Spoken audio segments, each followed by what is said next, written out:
Oh, another Izzy episode. Remember when I said she was the true undisputed main character of Naruto Season 2? Well, seems like the writers really wanted to give more ammo to that theory with an episode like this. Hello, Repony. My name is Hawk Nightwing, the most unapologetic defender of G5 you'll ever meet, and I am very late to this review. No question about that. Sorry for making these videos later than usual. The revival's been taking a lot of time out of my hooves, and considering we're gearing up for a massive update video soon, there's a lot we've had to sort out behind the scenes before we can release that. But we'll get to that when the time comes. Last week, Naruto gave us an episode focused on none other than Izzy, and she's got herself in a bit of a magical pickle involving a makeshift giant kaiju monster. Can she rein in her own instincts and save Maritime Bay from her own creation? Well, we're about to find out. This is my review of Naruto Season 2 Episode 31, Izzy and the Tizzy.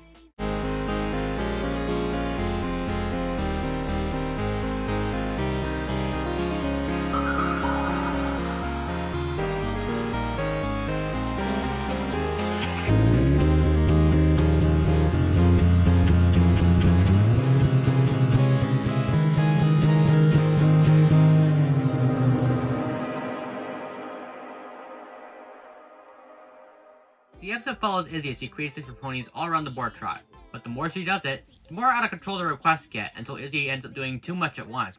Her actions end up spawning a giant kaiju monster made out of everything she tried unicycling throughout the episode. Following a pep talk from her friends, Izzy decides that it's time for an epic final showdown between monsters, and decides to use an enormous senior butterscotch as her own weapon. She defeats the monster, and after a comedic fake-out death, Izzy decides that maybe it's better if she starts doing things one step at a time. She and her friends laugh over it, and the episode ends. What do I think of the episode? Well, in my honest opinion, I thought it was pretty decent. Not amazing, but man was it so creative and fun to watch. On the surface, the episode is another typical slice of life episode we've come to associate with this show. What helps it stand out from the crowd is the creative twist associated with it. Fitting, considering its starring character. I don't have much to say on the episode itself, considering how simplistic it is story-wise, but one thing I really want to point out is how the episode uses Izzy as a means to teach a lesson on slowing down, taking things one step at a time. We know Izzy loves creating things for others. That's a given, but sometimes she tends to overexert herself, and that can lead to consequences. The episode shows what happens when you literally let your magic run wild, and that trying to do too much at once is an overall detriment. She just wanted to help, but in the end, her putting all that pressure on herself caused more problems in the long run. The only real solution is to just calm down, take a deep breath, and focus on one thing at a time, instead of trying to do so many things at the same time and doubling the stress load in the process. Through the makeshift kaiju monster's rampage, Izzy sees the consequences of her own actions first hoof, and she realizes just how much damage they're causing. Having that time with the monster weak plot that she created was very clever framing in my view. One of the many things I love about Naruto was that the lessons were always conveyed visually through some sort of creative spin. And oh boy, is a battle between kaijus a creative spin.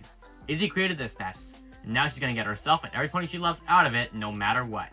Using Senior Butterscotch as an army tank was not something I was expecting, but man was this brief showdown so cool to watch. If only this episode could have been fully animated, man.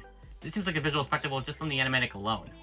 Also, did anyone else think that Senior Butterscotch was actually genuinely about to die? Oh my goodness, they had us at first.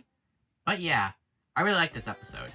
Something else that I appreciate is that this season really seemed to commit to including moral lessons in the majority of its episodes, which really helped to give each installment a point and a reason to exist in the canon. The educational aspect is something MLP did not lose with G5, and it's great to see a lesson taught that's both relevant in our world and well told to the narrative itself. But what do you guys think of this episode? Feel free to let me know in the comments below. Until next time, this is Hawk Nightwing signing out. Hoof to heart.